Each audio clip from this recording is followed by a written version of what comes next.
nous allons lire dans Psaume 145, 15, 16. Lisons au nom de notre Seigneur Jésus-Christ. Les yeux sur toi, ils espèrent tous, et tu leur donnes la nourriture en temps voulu. Tu ouvres ta main et tu rassasies tous les vivants que tu aimes. Ici, ce que je peux dire par ici, nos yeux tous sont envoyés vers notre Seigneur Jésus-Christ. C'est ainsi dans Psaume 121, je lève mes yeux vers les montagnes, d'où me viendra le secours. Le secours nous vient de l'Éternel. Et c'est ça ici, on nous dit, les yeux sur toi, ils espèrent tous. Nous espérons tous en Dieu. Donc, nous qui croyons en Dieu, nous qui avions donné nos cœurs à notre Seigneur Jésus-Christ, nous qui avions dit, nous n'avons pas d'autre Dieu devant toi, notre Seigneur et Sauveur, nous n'avons que toi, nous ne songeons et pensons, réfléchissons, respirons que toi. Et nous sommes tes disciples parce que nous avons tout laissé de ce monde et nous te suivons. Et tel que nous le suivons, tout est à notre portée. A été une chanson qui nous avait été envoyée en ligne ici sur Pierre Angulaire. Tout est à notre disposition. Satan, lui, il a longtemps confisqué nos biens. Nous sommes des enfants du roi des rois. Et c'est le moment qu'il nous lâche tous nos biens. Parce que quand ça vient, lui, il confisque. Ça vient, lui, il confisque. En ce moment-ci, maintenant, là où nous sommes là, il lâche tout ceci. Pour que nous, parce que nous avons tous les yeux qui espèrent chez notre Dieu. Et nous devons recevoir tout. Tout nous appartient sur cette terre. Tout, sauf rien. Donc nous espérons et nous serons rassasiés. Parce que lui donne à tout le monde, tout ce qu'il appelle, sans regarder en arrière, tout ce qu'il appelle sincèrement. Il leur verse tout ce dont ils ont besoin. C'est ainsi, je m'arrête par là en disant que Dieu nous aide à avoir tous les yeux réellement fixés sur lui pour qu'il nous comble de tous nos biens.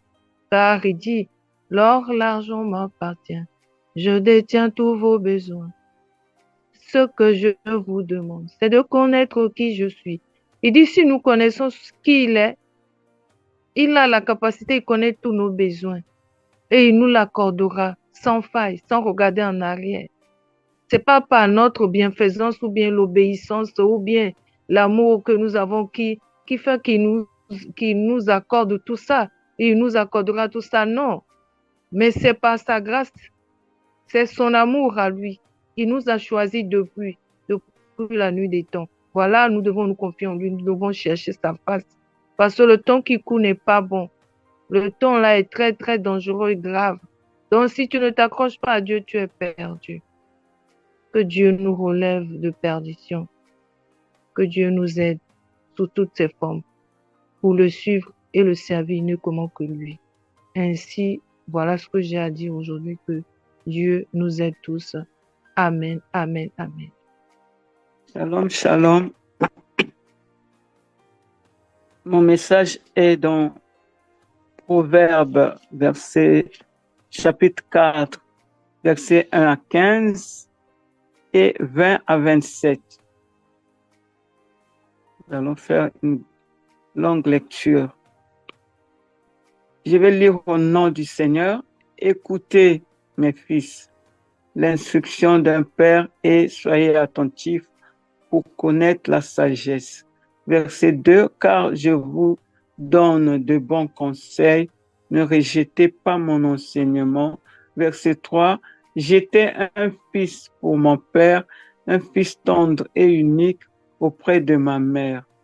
Verset 4, il m'instruisait alors et il me disait, que ton cœur retienne mes paroles.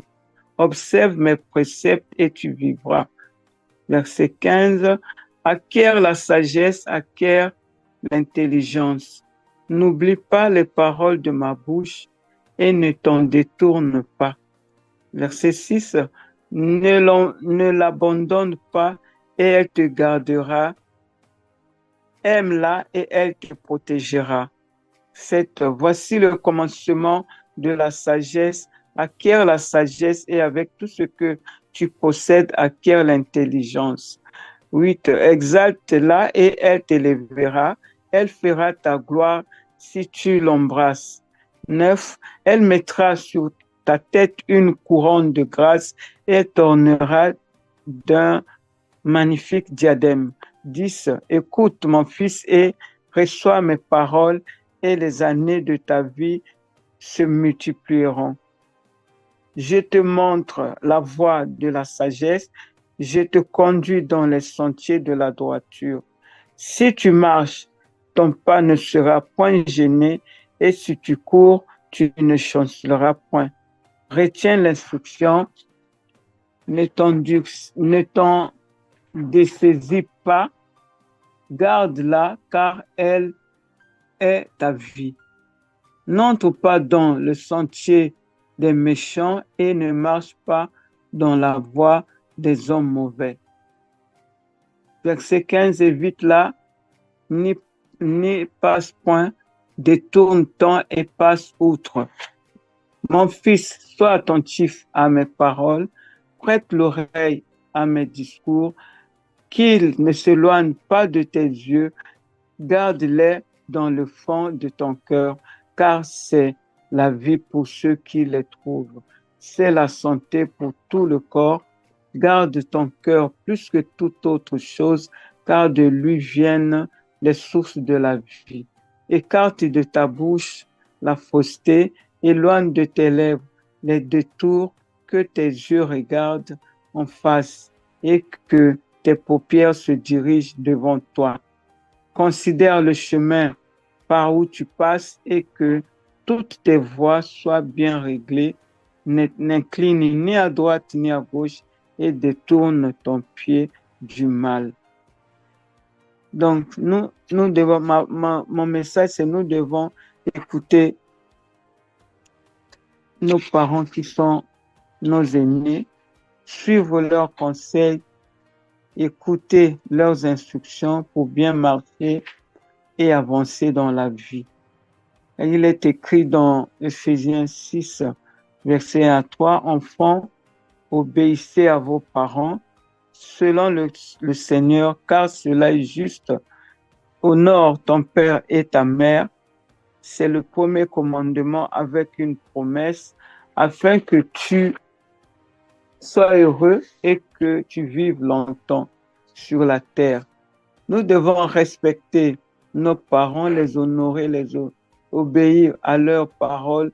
Si nous ne le faisons pas, nous subissons la malédiction de Dieu sur nous. Pour cela, nous devons demander la sagesse à Dieu, comme il est écrit dans Jacques 1, verset 5, si quelqu'un d'entre vous manque la sagesse, qui demande à Dieu et qui donne à tout simplement sans reproche, elle lui sera donnée.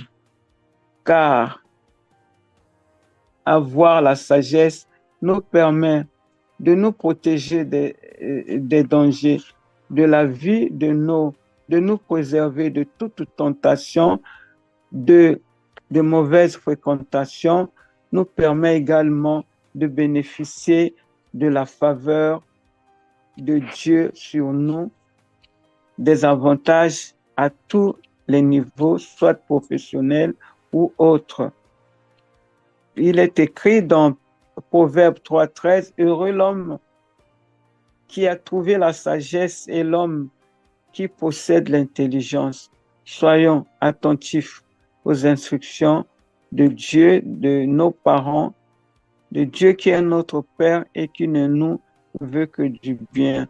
Voilà, ça c'est mon message. Que Dieu nous bénisse, que Dieu nous protège et nous garde. Amen, amen, amen. Shalom, shalom. Donc, nous allons prendre Genèse Nous allons prendre le 15 et nous allons lire le 1 jusqu'à 6. Donc, Genèse 15, le 1 jusqu'à 6. Après ces événements, la parole de l'Éternel fut adressée à Abraham dans une vision. Il dit, Abraham, n'aie pas peur, je suis ton bouclier et ta récompense sera très grande. Abraham répondit, Seigneur éternel, que me donneras-tu? Je m'en vais sans enfant, et l'héritier de mes biens, c'est Eliezer de Dama. Abraham dit, tu ne m'as pas donné de descendance, et c'est un serviteur de ma famille qui sera mon héritier. Alors l'Éternel lui adressa la parole, ce n'est pas lui qui sera ton héritier, mais bien celui qui naîtra de toi. Après l'avoir conduit dehors, il dit, regarde vers le ciel et compte les étoiles. Si tu peux les compter, il lui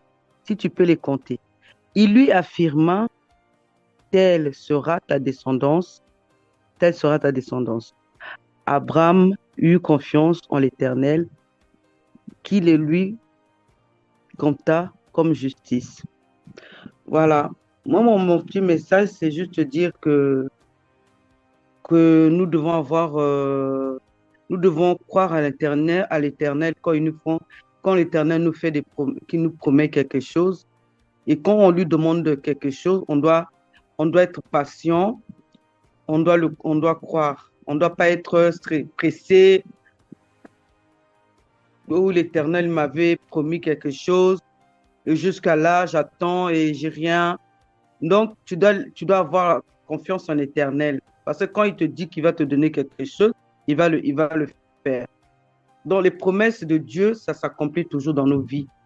N'importe quelle situation que tu demandes à l'Éternel, l'Éternel il va le résoudre.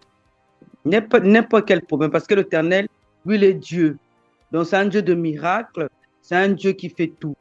Il a fait le monde, il a fait le monde avec amour. Donc, si maintenant tu lui demandes quelque chose, il va te donner. Tu es stérile, tu dis Seigneur, aide-moi, papa. Donc, tu rentres dans la prière, tu pries, tu demandes vraiment le Seigneur qui t'aide vraiment. Le Seigneur va le faire. Tu as des soucis dans ton couple, avec tes enfants, tu parles avec le Seigneur, tu pries avec le Seigneur. Donc, tu pries tout le temps, tu vas voir que le Seigneur va le faire. Il suffit seulement d'avoir la patience. La patience, parce que notre Dieu, il fait des promesses, c'est pas un homme pour mentir, notre Seigneur. Donc, quand il te dit qu'il va le faire, il va le faire. Donc, c'est à nous de le croire, c'est à nous d'être patients jusqu'à ce qu'il va le faire. Jusqu'à ce qu'il va le faire. Voilà, mes frères et sœurs. Donc, je vous laisse avec ce message. Donc, il faut la patience il faut avoir la patience quand tu demandes quelque chose au Seigneur. Il faut attendre, il faut lui parler gentiment, il faut prier et ça viendra. Donc, le Seigneur, il ne va pas nous oublier. Voilà, mes frères et sœurs. Amen, amen. Amen, amen, gloire à Dieu. Nous allons prendre Joël. Nous allons prendre Joël 1, verset 1. Je vais lire. À partir du verset 1, je vais lire. La parole de l'Éternel qui fut adressée à Joël, fils de Pétuel. Écoutez ceci, vieillards, prêtez l'oreille, vous tous, habitants du pays. Rien de pareil est-il arrivé de votre temps ou du temps de vos pères?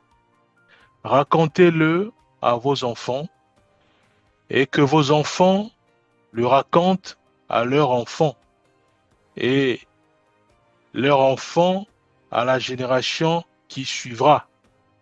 Nous allons nous arrêter là. On va prendre une pause. Donc ici, nous voyons la stratégie même du Seigneur, qui consiste à véhiculer la parole de Dieu, puisque là on parle ainsi dit le Seigneur, donc la parole de Dieu, véhiculer cette parole de génération en génération.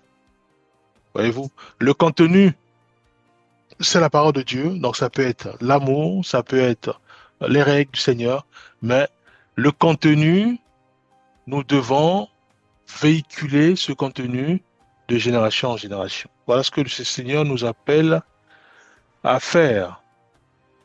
Donc, si j'ai des enfants ou euh, j'ai des petits frères ou des petites sœurs, ce que moi je dois faire, dans la prière bien sûr, c'est de leur parler du Seigneur Jésus-Christ, de leur parler de ce qu'on a entendu de la foi, de l'espérance, c'est-à-dire que tourner nos regards vers le Seigneur, ce qu'on a entendu aussi, mais nous devons véhiculer cela de génération en génération.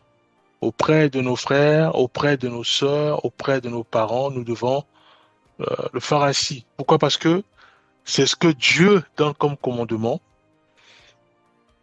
depuis au temps de nos aînés jusqu'à maintenant. Voyez-vous? Donc nous devons parler de Dieu à nos enfants. Pourquoi? Parce que si nous parlons de Dieu à nos enfants ou à nos frères ou à nos petits frères ou à nos petites sœurs, alors à ce moment-là, ils auront ce qu'on appelle la connaissance de Dieu. Ils pourront pas mal parler à leurs parents par rapport à Éphésiens que nous avons lu tout à l'heure, Éphésiens 6, verset 1 à 8 à 3, pardon. Alors donc, la connaissance, elle se transmet de génération en génération, ou entre frères, ou entre sœurs, ou entre enfants et parents. Voyez-vous, donc nous devons euh, transmettre ce que nous recevons du Seigneur. Si j'étais béni par, par les enseignements, ce que je dois faire, je dois rentrer à la maison et partager cet enseignement aussi, soit à mon épouse ou à mon époux. Voilà, donc c'est un dialogue. Partager cela à mes enfants ou partager cela à mes frères, à mes sœurs. Donc c'est important et Dieu prend plaisir à cela. Voyez-vous? Donc il est absolument important que nous puissions euh, adopter cette culture de la transmission de la parole de Dieu entre nous, au sein de nos familles, au sein de nos familles proches comme éloignées. Voyez-vous? Donc voilà ce que je tenais à partager. On va quand même prendre un dernier verset. Joël 1, verset 15, je vais lire. Ah, quel jour! Car le jour de l'Éternel est proche. Il vient comme un ravageur du Tout-Puissant. Je répète, ah, quel jour! Car le jour de l'Éternel est proche. Il vient comme un ravageur du Tout-Puissant. Donc, nous savons que c'est le Seigneur qui nous a créés. C'est le Seigneur qui nous a créés. Et Jésus-Christ, en partant, il dira que je m'en vais vous préparer une place. Et il finit par là. Après, il dit, il va revenir nous prendre. Et là où il sera, nous aussi, nous serons avec lui. Voyez-vous la promesse du Seigneur Jésus-Christ. Et Jésus-Christ, c'est la parole de Dieu. Donc c'est la vérité. Et ce qu'il dit, ça va toujours s'accomplir. Il dit qu'il est parti nous préparer une place. Et il dit aussi qu'il va revenir. Et il dit aussi il va nous prendre. Et il dit aussi il va nous emmener avec lui. Donc là où il sera, nous aussi, nous serons avec lui. Donc nous devons réaliser que sur terre, nous sommes que des passagers, des pèlerins. Et nous devons vivre en ayant la conscience que Jésus-Christ va revenir nous prendre. Et il est absolument important que nous puissions être prêts. Nous devons être prêts. Nous devons être prêts. Et comment faire pour être prêt? C'est simple. C'est de marcher selon ce que le Seigneur Jésus-Christ nous a légué comme, comme règle, comme conseil, comme parole de bon sens. Et tout cela se trouve dans la Bible. Et donc, ça veut dire que nous devons lire la Bible, nous imprégner de la Bible et comprendre ces règles et vivre selon ces règles, dans la prière et avec l'aide du Saint-Esprit. À ce moment-là, oui, nous marchons dans la sanctification. À ce moment-là, oui, nous sommes prêts. À ce moment-là, oui, quand tu vas revenir, il y a la certitude qui va nous prendre. Voyez-vous, parce que nous marchons par la foi, comme a dit notre sœur tout à l'heure, nous marchons par la foi et, et nous obéissons à sa parole. Voyez-vous, donc il est absolument important que nous puissions véhiculer la parole de Dieu tout autour de nous et il est aussi absolument important de garder en tête que le Maître va revenir, Jésus-Christ va revenir et que nous devons être prêts. Donc prêt, j'ai dit, c'est en marchant selon la parole de Dieu, donc en mettant en pratique ce qui est écrit dans la parole de Dieu. Voilà, nous allons prier. Père, nous te rendons grâce et nous te bénissons parce que c'est toi qui nous as encore fortifiés. Merci Père parce que tu nous as encore parlé sur le fait de orienter nos regards vers toi. C'est par là qu'il y a le secours. Continue encore à bénir notre sœur Mathilde Brigitte. Nous te bénissons Père parce que tu nous as encore rappelé qu'il est absolument important d'écouter les aînés, d'écouter nos parents et aussi de mettre en pratique leurs conseils de bon sens, les conseils qui émanent de ta parole. Père, nous te rendons grâce aussi pour notre sœur Tyrell qui nous a encore parlé sur la foi, sur la confiance, sur la patience. Merci Père pour chacun de nous. Bénis vraiment chacun de nous et permets à ce que tout cela soit totalement intégré en nous et que nous puissions mettre cela en pratique au nom puissant de Jésus-Christ. Nous avons ainsi prié. Amen.